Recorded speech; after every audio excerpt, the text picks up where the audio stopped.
Boa tarde a todos, boa tarde, queridos ouvintes e telespectadores aqui da Rádio Vibe Mundial. Boa tarde, Jean, boa tarde, amigos e colegas aqui da rádio. Eu sou João Paulo Miranda e este é o nosso programa Semente Abstrata. Hoje, dia 25 de agosto de 2020, terça-feira, exatamente 17 horas e 31 minutos, aqui na capital de São Paulo. Pessoal, tenho uns recadinhos para passar sobre nossas atividades, o Semente Abstrata, algumas atividades na eubiose também, mas eu vou deixar para os últimos minutos, tá bom? E hoje nós decidimos trazer como tema do nosso programa um livro que é muito curioso e que é muito bom, chamado Bestas, Homens e Deuses, o Enigma do Rei do Mundo, de autoria do polonês Ferdynand Ossendowski. Vocês devem estar se perguntando, mas qual é o interesse desse livro, né, João? Por que esse livro é importante? Porque esse livro é importante, né, e você está trazendo esse assunto para o nosso programa de hoje. Pessoal, em primeiro lugar, porque é uma boa literatura, certo?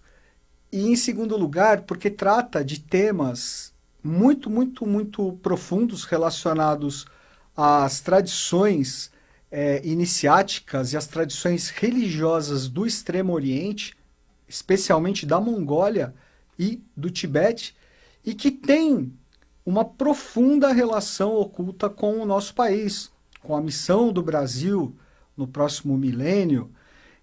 Tem uma relação muito grande com o estabelecimento do movimento teosófico, depois eubiótico, no Brasil, né? Liderado aí pelo grande iniciado, que foi o professor Henrique José de Souza, ainda pouco conhecido, mesmo aqui no nosso Brasil, mas, como eu disse ainda, né, ele ainda vai ser bastante conhecido, com certeza, pelo legado que ele deixou, especialmente com relação aí aos novos tempos, né, ao que nós chamamos de novo Pramanta, essa nova vibração, esse novo estado de consciência, o advento do Avatara, o advento de Maitreya e o novo ciclo de Aquários, certo? Então, esse livro ele é muito, muito oportuna a leitura dele nesse momento, apesar dele ter sido escrito nos anos aí de 1920, vocês vão notar que trata-se de uma leitura muito atual e de um tema extremamente importante, relevante, com uma conexão muito grande e profunda com o momento atual e que traz também, desperta e traz elementos aí muito, muito ricos com relação, como eu disse, às tradições do Oriente, especialmente do budismo, da Mongólia e do Tibete. Pessoal, o autor Ferdynand Ossendowski, ele era um jornalista polonês e quando os bolcheviques se tornaram vitoriosos na Revolução Russa, o Ossendowski teve de fugir. Ele morava na Rússia e ele teve de fugir. E ele fugiu em direção a leste, né? Então ele atravessou toda a Sibéria e chegou à Mongólia. E no livro ele relata toda essa aventura, toda essa jornada dele através, né, tanto da Sibéria quanto daqueles países, daquelas regiões que são praticamente desconhecidas do mundo inteiro. E ali ele relata o contato que ele teve com as tribos nômades, né, com aqueles povos e com as tradições deles. Até que chega um momento que ele atinge a cidade de Urga, que era a então capital da Mongólia, que hoje é chamada de Ulaanbaatar, a capital da Mongólia. Ele entra em contato, né, é recebido pelos lamas, e é recebido, e tem contato, inclusive, com o líder, né? Com o líder do budismo, que era chamado do Buda vivo da Mongólia, né? Ou Buda encarnado, Essa tradição dos Budas encarnados, dos Budas vivos da Mongólia, que vinham já de muito, muito tempo. Vocês veem que ele era o 31º este que teve o contato com Ferdinand Ossendowski, que tinha um nome, ele tinha um nome um pouco difícil, tá bom? Mas eu vou trazer aqui para você. Era o Bogdokan, conhecido mais como Bogdokan, mas o Bogdogegen Utukto de Naraban Shikuri. Este era o nome do chamado 31º Buda vivo da Mongólia. É curioso nós observarmos, né, falar, puxa, é um Buda vivo, então ele era uma expressão, né, da própria consciência búdica. Sim, sim, era. Por isso que ele era chamado justamente de Buda vivo ou de Buda encarnado. Lembrando que o estado de consciência chamado de búdico ou intuicional, ele é o sexto mais elevado numa escala de 7. Lembrando que toda a evolução ela é regida pela escala setenária, e os estados de consciência do mais denso ao mais sutil são, do mais denso, claro, ao mais sutil, primeiro o físico, depois o etérico ou vital, depois o astral ou emocional, depois o mental, a mente concreta, depois já representando aí uma trindade, uma tríade superior, nós temos o mental abstrato, também conhecido como mental angélico, o quinto estado de consciência, o sexto, que é o búdico, ou intuicional, e o sétimo, que é Atman, ou percepção completa, ou também percepção crística. Então representa um ser dessa envergadura, o próprio Buda vivo da Mongólia. E que tinha uma relação, né, claro, mais oculta, mas muito profunda, com o próprio budismo tibetano. E aí são as figuras do mais conhecido Dalai Lama, cuja sede é em Lhasa, né, no Tibete, a capital do Tibete, o famoso Palácio de Potala, e por outro lado, o chamado de Teshu Lama, ou Traishu Lama, ou também Panchen Lama, cuja sede era na cidade de Shigatse, também no Tibete. A sede em Shigatse, a sede do Panchen Lama, do Taishu Lama, era o próprio Palácio de Traishu Lumpo, para quem tiver interesse em pesquisar. Então existia a figura central do Buda vivo da Mongólia e a figura do Dalai Lama e do Traishu Lama, que formavam, né, uma trindade, exatamente uma trindade, sendo o Buda vivo a expressão, nós dizemos, eu vou chegar lá, mas a própria expressão do rei do mundo na face da Terra, e o Dalai Lama e o Traishu Lama como suas colunas. Lembrando que 3 é o número da manifestação e sempre existe uma trindade, quando se fala nessas questões ocultas, sempre existe a trindade, existe a figura central e suas 2 colunas. Tá? Então, no caso, repetindo, o Buda vivo como a figura central e o Dalai Lama e o Traishu Lama como suas colunas. Pessoal, como eu disse, a figura do Buda vivo da Mongólia, ela toca muito a questão que nós chamamos do rei do mundo. Né? Vocês veem que até o título, o subtítulo do livro do Ossendowski é o Enigma do Rei do Mundo. O Enigma do Rei do Mundo.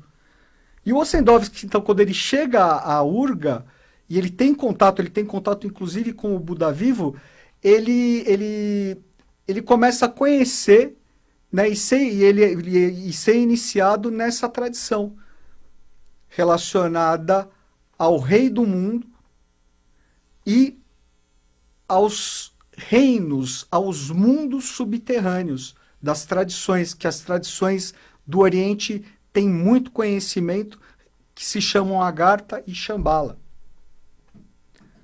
Tá? Então, o Ossendowski, ele descreve, né? Ele descreve na história a surpresa dele, né? E o estranhamento quando contam para ele, né? Quando ele começa a aprender sobre essa tradição e e fica sabendo, né, que a figura do Buda vivo, a figura de Bogdogen, o Tukto de Naraban Shikuri, era a expressão na face da terra do próprio rei do mundo. O rei do mundo chamado Rei da Agartha. A Agartha sendo a sede do governo espiritual do mundo. No Oriente, eles também, o Buda vivo é também chamado de Thakura Bei, mas o rei do mundo é conhecido no Oriente também com o nome de Rigden Jepo.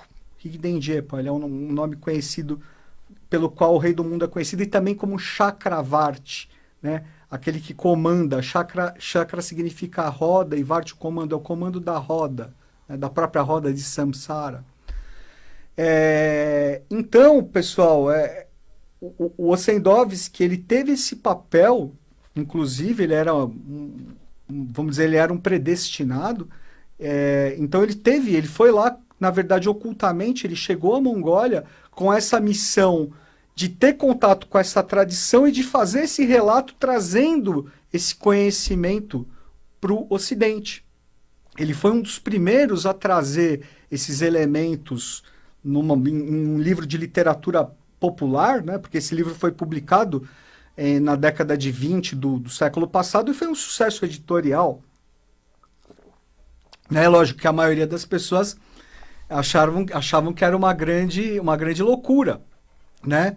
Mas nós não podemos nos esquecer que a figura de Saint-Yves d'Alveidre, aquele iniciado francês do começo do século XX, também final do século XIX e começo do século XX, trouxe muitas revelações relacionadas aos mistérios do rei do mundo e aos reinos, aos mundos subterrâneos da Agartha e de Shambhala. Um outro grande iniciado, René Guénon, que escreveu grandes obras, muito fidedignas também, muito ricas. René Guénon, ele tem um livro chamado O Rei do Mundo, também fala muito dessa tradição, e René Guénon já era ligado, já era mais relacionado à tradição cabalística, né? Depois ele se converteu ao Islã, ele era sufi, ele morreu no Egito, René Guénon, mas ele também tinha conhecimento dessa tradição sobre uma outra vertente, que é a vertente cabalística, que existe na vertente cabalística a própria figura, que existe na tradição bíblica a própria figura que nós chamamos do rei Melquisedeque, que existe referência no Antigo Testamento, em Gênesis, no Salmo 109 ou 110, dependendo da Bíblia, e também no Novo Testamento, numa das epístolas de São Paulo. Existe a menção à figura de Melquisedeque. É descrito como rei de Salém e sacerdote do Altíssimo, a quem Abraão, o patriarca Abraão, era tributário, né? Ele prestava tributo à própria consciência, né? Ao próprio rei Melquisedeque, rei e sacerdote, de quem, no caso, até Abraão teria recebido a Cabalá como tradição, sendo que Cabalá significa tradição, né? Através daquela obra mais conhecida como Sefer Yetzirah, o livro da criação, que existem ali todas as chaves do conhecimento cabalístico. Então vocês veem que existe relação, né, tanto das tradições do Oriente como das tradições do Ocidente. E é muito, muito, muito interessante. O Ossendowski, pessoal, ele faz algumas citações interessantes que eu vou passar aqui para vocês. E também, no final, ele fala sobre uma profecia, chamada Profecia do Rei do Mundo, tá? Eu vou trazer também alguns elementos aqui para vocês. Mas ele pergunta, né? Pergunta a um lama, alguém já viu o Rei do Mundo, né? E o lama responde, sim, o Rei do Mundo apareceu 5 vezes durante os festejos do budismo antigo no Sião e na Índia. Ele estava numa esplêndida carroça puxada por elefantes brancos, enfeitados de ouro, pedras preciosas e seda. Usava uma capa branca e levava na cabeça uma tiara vermelha, da qual caíam franjas de diamantes que lhe cobriam o rosto. Abençoava o povo com uma maçã de ouro encimada de um cordeiro. Os cegos voltaram a ver, os surdos voltaram a ouvir, os doentes voltaram a andar e os mortos saíram de seus túmulos em todos os lugares em que o rei do mundo passou. Faz 140 anos, ele apareceu em Erdenidzu e depois também visitou os mosteiros de Sakya e de Narabanchikuri.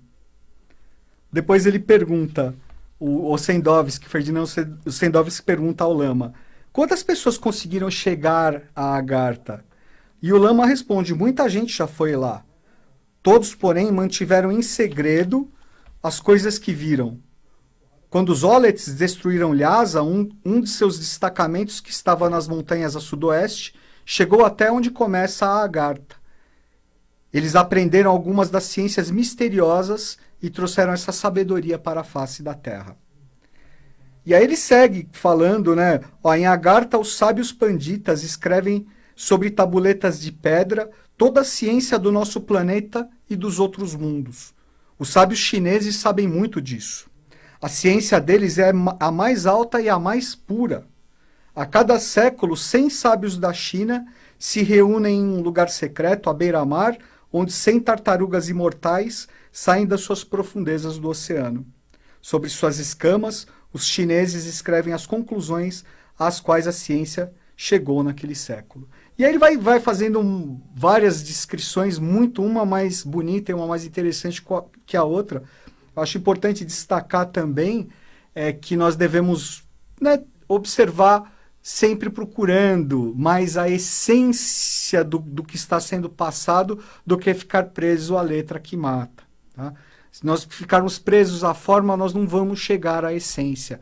E o mais bonito, realmente, o caminho que se pede é que se busque a essência. No final, pessoal, ele fala da profecia do rei do mundo, que teria ocorrido, né? Que ocorreu no ano de 1890. Não vai dar tempo de ler ela inteira, mas eu vou ler alguns trechinhos que são muito oportunos. E que diz o seguinte: quando o rei do mundo apareceu aqui no mosteiro, aos lamas queridos de Deus, e já se passaram 30 anos, porque isso já está se falando de 1920, ele fez uma profecia que dizia respeito aos séculos futuros.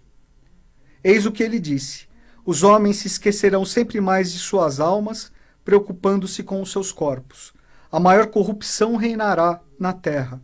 Os homens se tornarão semelhantes a animais selvagens, sedentos do sangue de seus irmãos. A meia-lua desaparecerá e seus adeptos cairão na miséria e na guerra perpétua.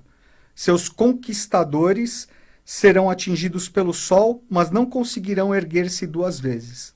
Eles tombarão na maior desgraça, que terminará em insultos aos olhos dos outros povos. As coroas dos reis, grandes e pequenos, cairão. 1, 2, 3, 4, 5, 6, 7, 8. Haverá uma guerra terrível entre todos os povos e os oceanos ficarão avermelhados. A terra e o fundo do mar serão cobertos de ossadas. Os reinos serão fragmentados e os povos inteiros morrerão por fome, doença, crimes ignorados pela lei e que o mundo ainda não viu. Aí ele segue fazendo, né, descrevendo mais dessa profecia terrível, que eu também recomendo que se procure ver mais aos olhos da essência do que da superfície. Que existe, a gente pode notar até uma conexão grande com o próprio Apocalipse de São João, certo? Mas no final da profecia, na parte final da profecia, diz o seguinte: toda a terra ficará vazia, Deus se afastará dela, sobre ela cairão a noite e a morte. Então enviarei um povo que agora é desconhecido, que com suas mãos fortes extirpará as raízes da loucura e do vício e conduzirá aqueles que se mantiveram fiéis ao espírito do homem na luta contra o mal. Eles levarão uma vida nova para a terra purificada pela morte das nações. No 100º ano aparecerão somente 3 grandes reinos, cuja duração será de 71 anos. Em seguida, haverá 18 anos de guerras e destruições, e então os povos da Agartha sairão de suas cavernas subterrâneas e aparecerão na superfície da terra. Pessoal, eu encerro essa parte aqui, então, deixando claro como uma reflexão. Uma reflexão, inclusive, com relação a esse momento, não só esse momento que nós estamos vivendo agora em 2020, mas esse contexto que nós estamos vivendo mundialmente já faz muito tempo, né? Então, essa é a razão porque eu trouxe também esse livro, recomendo a leitura, como eu disse, é um livro fácil, é um livro gostoso de ler, tá? E que traz muito, muito conhecimento, traz com uma profundidade muito grande, tá bom? Pessoal, então, aproveitando aqui esses últimos minutinhos, passar os últimos recados aqui para vocês. Na Sociedade Brasileira de Eubiose, nós começamos o curso peregrino no departamento do Sumaré, na forma online, começamos há 2 semanas, mas quem tiver interesse, ainda há possibilidade de começar. Repito, todo o curso do peregrino será online em virtude da pandemia e as aulas são todas as quintas-feiras, às 20 horas. 1h30 de aula por semana. Já no peregrino nós trazemos muito do que nós conversamos aqui no nosso programa Semente Abstrata, mas é claro de uma maneira bem mais aprofundada, tá? Nós falamos falamos desde a cosmogênese, né, a base da teosofia, a cosmogênese e a antropogênese, a origem do cosmo, do universo e a origem do homem, e também falamos muito sobre a história oculta da humanidade, a história das tradições, as tradições egípcias, cabalísticas, rosacrucianas, as tradições orientais, do budismo, do hinduísmo, né? Então é um conhecimento muito, muito rico e muito vasto, e que no decorrer dos graus lá na eubiose ele vai sendo cada vez mais aprofundado. Lembrando que esse legado foi deixado por Henrique José de Souza, que trouxe, né, os elementos mais ricos e mais profundos relacionados aos mistérios que são a base aqui da história dos bestas, homens e deuses, tá? Dos mistérios dos mundos subterrâneos, de Agartha, de Shambhala e do próprio Rei do Mundo. Deixou centenas, milhares de páginas de revelações falando de diversos assuntos importantíssimos, inclusive com relação a esse. E pessoal, hoje nós vamos começar, já no Semente Abstrata, hoje nós vamos começar uma nova turma do curso Bases da Astrologia, Teoria e Prática. E se você tiver interesse, dá tempo ainda de começar, temos algumas vagas remanescentes, ainda as últimas. E mesmo se você estiver assistindo, ouvindo esse programa depois, também existe a possibilidade de você fazer a sua inscrição, garantir a sua vaga, porque as aulas ficarão gravadas na nossa plataforma e você pode assistir, portanto, depois. Elas ficarão disponíveis durante 21 dias, um tempo bastante bom para você poder assistir, rever, esclarecer as suas dúvidas e aprofundar os seus conhecimentos no maravilhoso mundo maravilhoso universo que é a astrologia, tá bom, pessoal? Então, as aulas serão todas as terças-feiras, das 19h30 às 21h30, 2 horas semanais, serão 16 encontros, 16 aulas, totalizando, portanto, 32 horas de curso. E é um curso voltado para principiantes, para iniciantes. Não é necessário ter conhecimento em astrologia. Nós vamos estudar e vamos discutir e vamos aprender juntos ali. Certo, pessoal? Então, nos encontramos tanto na eubiose e no peregrino, tá? Como no nosso querido Semente Abstrata. Lembrando também que agora no segundo semestre, no Semente Abstrata, nós teremos novas atividades, teremos palestras, teremos cursos, tem muita novidade boa vindo por aí. Então fiquem atentas e fiquem atentos. Deixo o meu beijo, o meu abraço, agradeço aí a força e a confiança e o carinho de todos vocês. E desejo uma boa semana.